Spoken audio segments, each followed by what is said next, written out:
Eksoparasit merupakan parasit yang hidup di luar tubuh inangnya.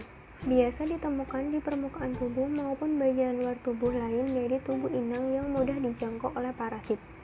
Ternak yang terkena eksoparasit akan mengalami kerusakan pada jaringan kulit yang ditandai dengan timbulnya rasa gatal dan memicu ternak untuk menggaruknya, sehingga terjadi perlukaan pada kulit yang nantinya akan diikuti oleh infeksi kulit dan timbullah eksim.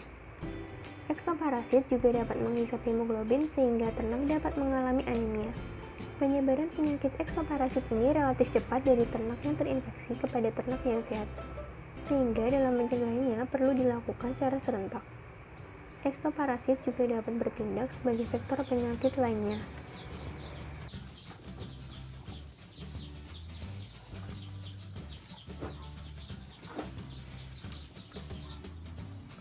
Berdasarkan hasil pengamatan pada kandang, terdapat parasit berupa lalat Roma atau Musca domestica yang mengganggu ternak. Ciri-ciri dari lalat Roma antara lain yaitu panjang tubuhnya sekitar 5-8 mm, berwarna abu-abu kehitaman, memiliki garis pada tubuhnya, dan pada bagian perut memiliki warna kuning yang disertai dengan rambut sebagai organ pengecap.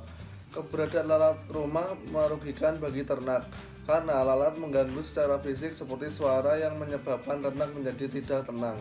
Selain itu, lalat tersebut juga dapat menularkan penyakit dengan membawa agen penyakit dan ditularkan melalui pakan ternak atau tubuh ternak.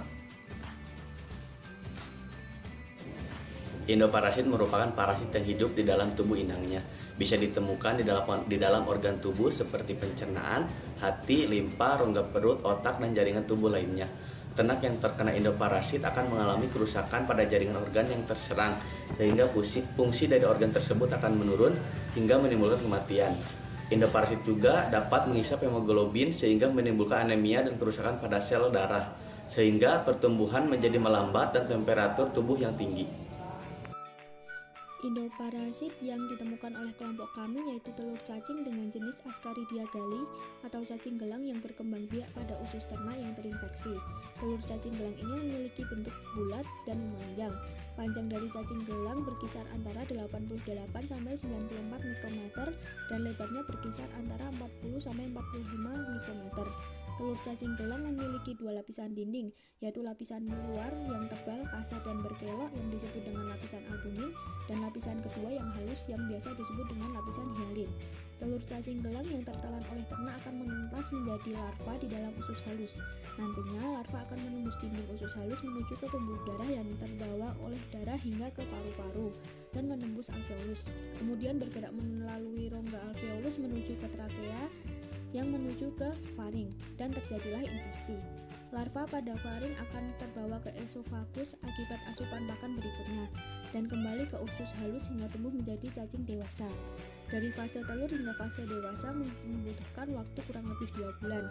Hal yang dapat dilakukan untuk mencegah datangnya cacing gelang yaitu dengan pemberian obat cacing seperti ivermectin, albendazole, dan mebendazole secara berkala 6 bulan sekali dan pemberian obat anti parasit.